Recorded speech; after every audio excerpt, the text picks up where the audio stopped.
so far.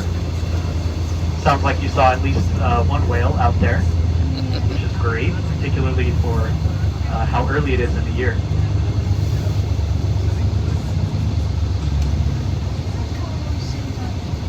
And I do have the ventilation going on here as much as possible, coming out near the windows and the vents up above you.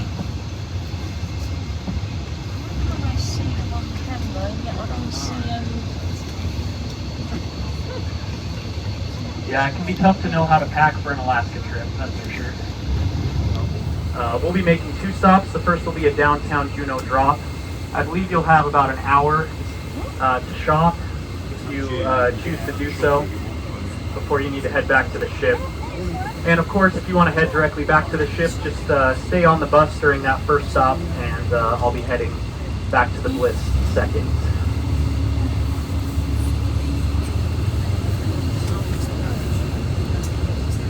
Not originally from here. I was born and raised in Salt Lake City, Utah. And I came up here to drive the summer before COVID. 2019, that was my first time up here. But you know, I really fell in love with Alaska, and I found myself a couple years later in 2021 wanting to come back up here. And so I came back up in the summer of 2021 and ended up sticking around.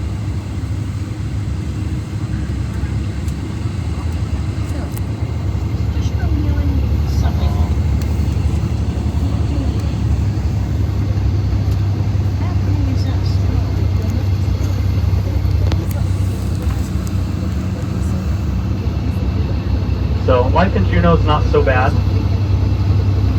in this small town. To me, it feels like a small town. From the perspective of an Alaskan, this is the 3rd largest city in the state. We have about 30,000 residents here. The greater Fairbanks area has about 90,000, and Anchorage is upwards of 200,000.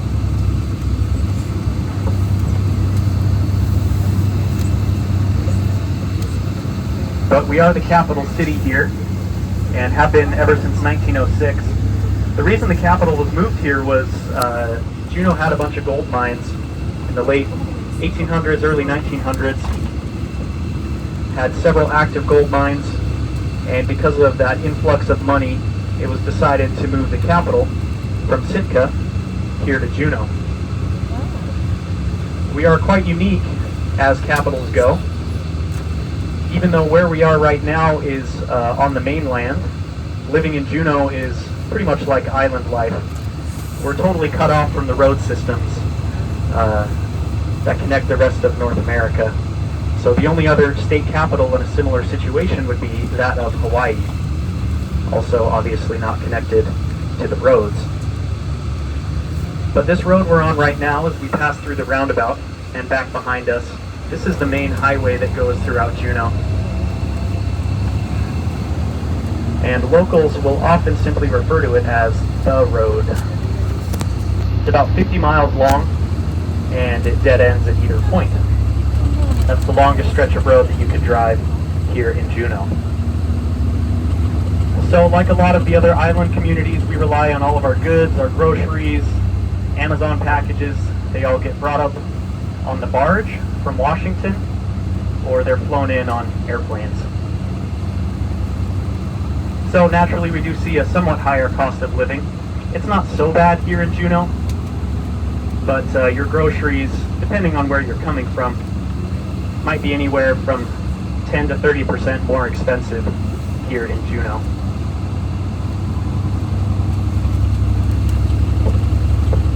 And if you're like me and you like to do some online shopping, I miss the days of 1-day delivery, 2-day delivery. Living here, it's about 2 weeks on average to get your Amazon package. So there are some trade-offs, but overall it's a gorgeous place. I love having the mountains and the ocean close by and accessible.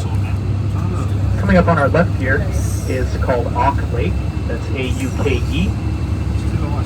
And there's a thin layer of ice still on it, as you can see, but believe it or not, in the summertime you'll see people swimming, boating, paddleboarding out there on the lake. The word Auk comes from Tlingit, It's a Tlingit term that translates to little lake. So Auk Lake would mean little lake lake.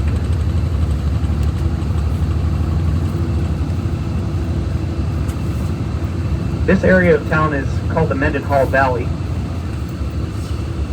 which gets its name from the Mendenhall Glacier.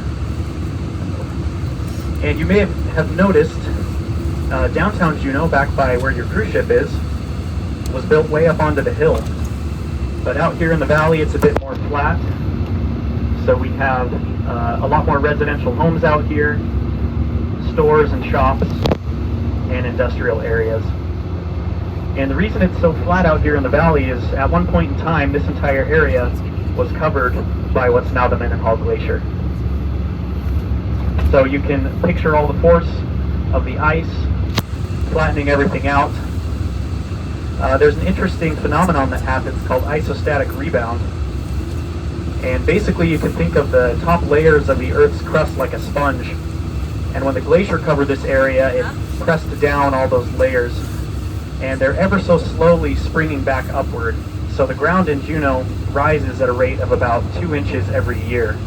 The ground is actually continuing to rise back up now that the weight of the glacier is gone from these areas.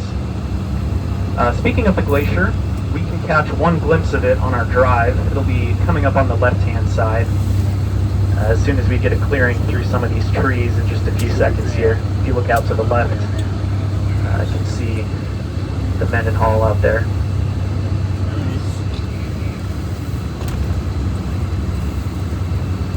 And the river we're driving over flows from the glacier and out into the ocean.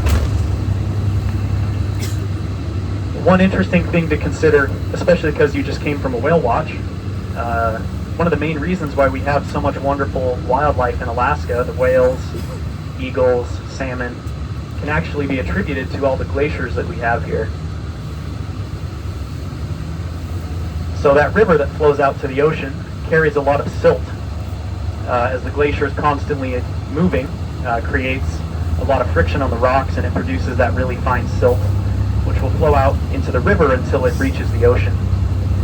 Glacial silt plays a really important role in a lot of different ecosystems, helping a lot of small marine life, such as the krill and the phytoplankton, to thrive. And of course that works its way up the food chain, attracting salmon and whales, and eagles, which will feed on the large salmon populations. Like virtually all glaciers in the world, pardon the stop here, the Mendenhall is receding, and I believe it's about 99% of all glaciers are receding these days. So I've been here in Juneau for about 3 years, and I've seen a pretty big difference in the glacier in that short amount of time. So it retreats back at a rate of about 2 feet every day, back up toward the Juneau ice field.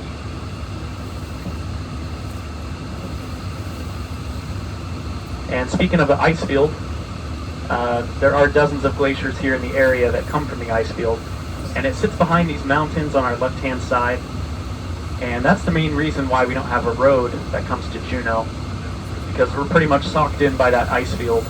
It creates some pretty adverse conditions and makes it pretty much impossible to build a road. Really the only option for us, if we ever were to have a road that connected in, would be to follow the coastline up the Inside Passage all the way up to Skagway. And there has been some talk of doing that, but it would be prohibitively expensive, so I don't think that's going to happen necessarily anytime soon.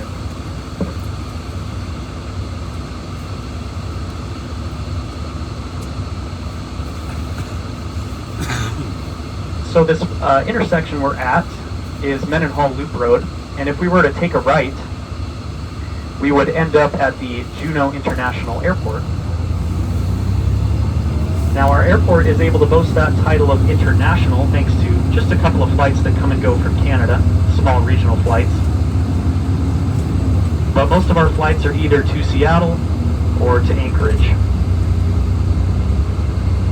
And speaking of the airport, this is one of my very favorite stories about Juneau, something that happened right here at the airport. So this takes us back several decades to a sunny spring day. I believe it was in April 1987. And there was a Boeing 737 airplane preparing to take off from the airport here. So it was a business as usual. They got the all clear from air traffic control and it taxied out onto the runway, and we're just starting to pick up speed so they could take off. Now, right as the airplane was about to pull up into the air, the co-pilot noticed something up ahead, and it looked like a bald eagle was going to fly directly into the path of their plane. And so both the co-pilot and the pilot, they tensed up and tried to figure out their next move. Fortunately, eagles will do this thing when they feel threatened by a predator. They'll basically just fly straight back to their nest. So this poor eagle probably thought the plane was a much larger bird, and much to their relief, it reversed its course just in time for them to continue taking off. But not a split second later, a small object hit the front glass of the plane and bounced off. And in that very instant, the pilot could have sworn that it was a fish. So the pilot and co-pilot looked at each other, and it dawned on them what must have happened. So that eagle had been clutching a freshly caught salmon, and seeing the airplane coming, it dropped its catch to fly out of the way, and the timing worked out just perfectly that the airplane and the fish actually collided in midair. I'm told that they were issued a citation for fly fishing without a license. But Alaska Airlines, they had a pretty good sense of humor about the whole thing. And they decided, hey, it's not every day that an airplane collides with a fish, so they decided to do something fun with it, and they took that same airplane and they completely repainted it, and they put a massive king salmon from the nose of the plane all the way down to the tail, painted on the side. And they gave this decorative plane a special name. They officially dubbed it the Salmon 30 Salmon. And that was part of Alaska Airlines fleet for many years. It was eventually replaced by the Salmon 30 Salmon 2, and it was in the last year or two that that plane was also decommissioned. And there is still a decorative plane that, in my mind, is the spiritual successor to the Salmon 30 Salmon. It has artwork from a local here in Juneau, who's part of the Tlingit tribe, and so it's various Tlingit symbols on there. I believe it's titled the Salmon People. So Alaska Airlines has a lot of decorative planes and one-off planes that fly in their fleet, but that's one of them that continues on the tradition of the Salmon 30 Salmon.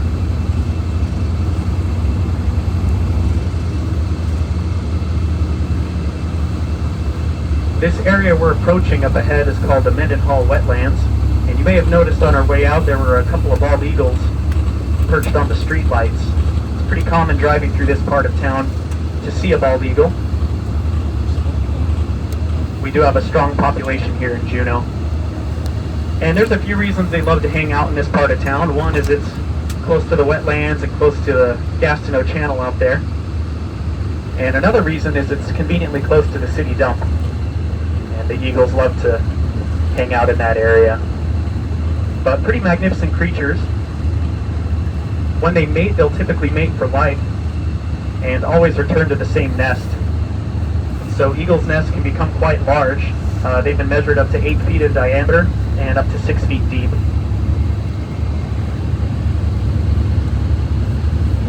Female eagles will grow a little bit larger than the males. On the large side, they can have wingspans up to 8 feet, which is about the width of this bus from the left-hand side to the right-hand side, is about the wingspan of an adult bald eagle. And if you ever see a bird that looks like an eagle but doesn't have the white head and tail feathers, you might be seeing a juvenile. They have sort of a light brown coloration to the feathers until they're about 3 to 4 years old.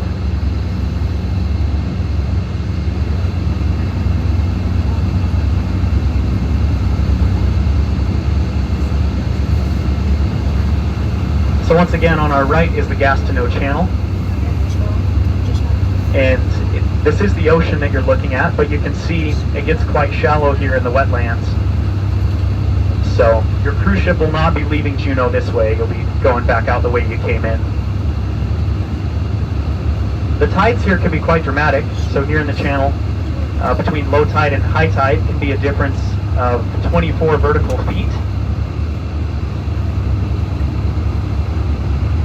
And the water here on our right separates us from Douglas Island. You can see those houses across the water there. We have one single bridge up ahead called the Juneau-Douglas Bridge that connects us with the island. And there's about 5,000 people who live over there.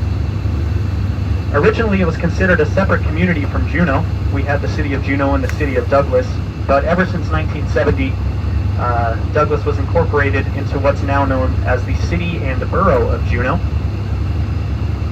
which technically covers an area of over 3,000 square miles, making us the second largest city in the United States by area.